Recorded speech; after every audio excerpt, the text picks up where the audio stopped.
James Mundis, thank you for joining me today. This wine is next. Now this is Blackbird Vineyards, Paramour, Napa Valley, proprietary red wine. This is a 2017 vintage. Stay tuned, I give you my thoughts, perspectives, and point score on this wine.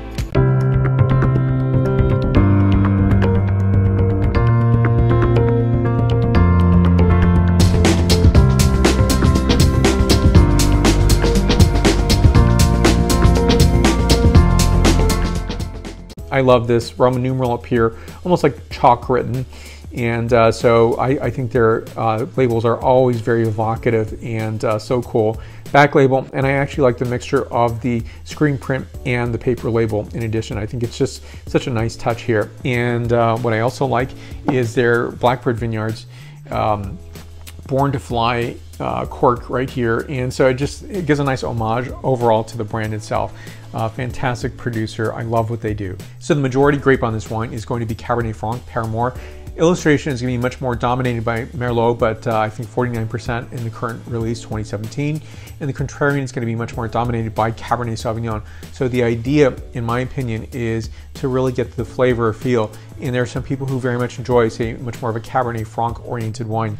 And I think this gives that representation and framing, and I definitely pick out the varieties, and I definitely pick out that lead variety. Now the winemakers are Aaron Pott and Kyle Matsuno. This wine is 56% Cabernet Franc, 41% Cabernet Sauvignon, 3% Merlot, spends 21 months in 75% new French oak and 25% seasoned French oak, 14.1% ABV, 1,100 cases. Optimum drinking time is 2019 to 2035. Now up here in the YouTube card, you'll see a playlist for Blackbird Vineyards wines, including the 2017 vintages. So if you want to look at those. And my point out there is there's an optimum drinking time that's been listed between, say, 2019 and 2035.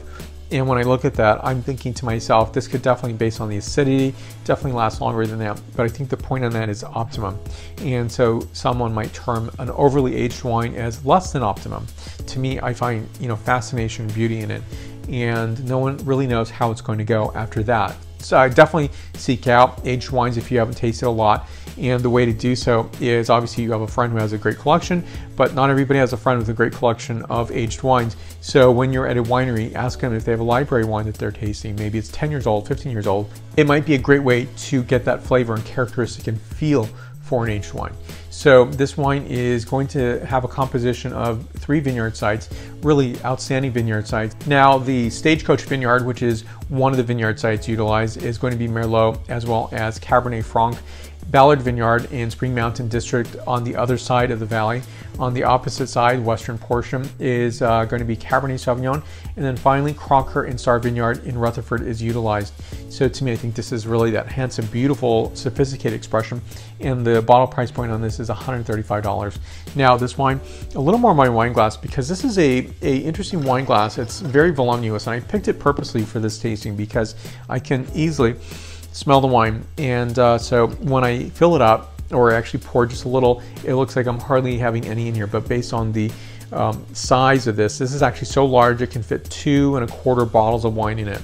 Obviously you're never going to do that, but I think to me, just to pour just the right amount on here is to get the experience smell of this wine. So the 80% of our taste is going to be informed from our smelling of the wine, the scent characterization of this wine. So on this very elongated characterization of black fruit, boot polish, suede, thyme, spices, and dried red flowers. Absolutely gorgeous. Next, the palate characterization. Bold acidity on this wine, and to me, I think it's really capturing and picking up on that Cabernet Franc. So what is that combination like to get the best characterization? To me, this is definitive Cabernet Franc. So it's 56% Cabernet Franc, but it's also nicely framed in so that nothing is getting lost in the mix of this wine.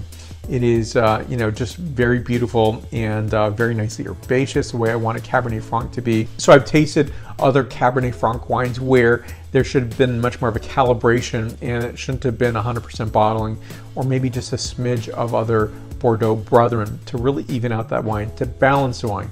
So I think to me this is a nice harmonization, and the Bordeaux varieties are playing nicely together, framing the Cabernet Franc as a star here, in my opinion. So in this palette, very nice, rich and lovely cassis note, blackberry note, red tea, clove, bay leaf. Bay leaf for me is very representative of Cabernet Franc, nicely expressed here in this wine. Hint of espresso, and it's a very nice, subtle and memorable finish to this wine. Completely sophisticated, highly finessed wine. This wine is 96 points out of 100 points.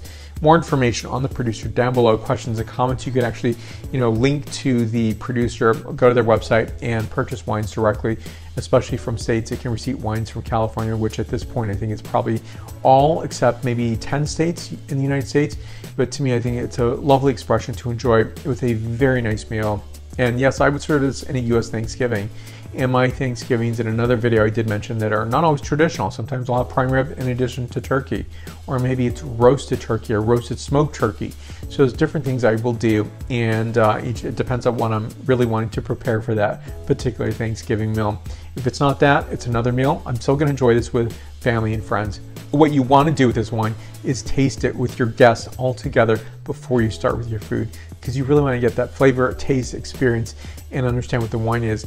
And obviously it's going to optimize your tasting experience. Thank you for watching. Stay connected, and you'll find me on Facebook, Twitter, Instagram, LinkedIn, and WordPress. And then please give a like to this video, subscribe to this channel, and share this video with somebody who's really looking for a very special wine for Napa Valley. And this is a fantastic producer of red wine blends, and I think they do such a handsome, wonderful job. So come back to my tasting table for more wines that I'm going to talk about. Thank you for watching. I will see you very soon. Sante.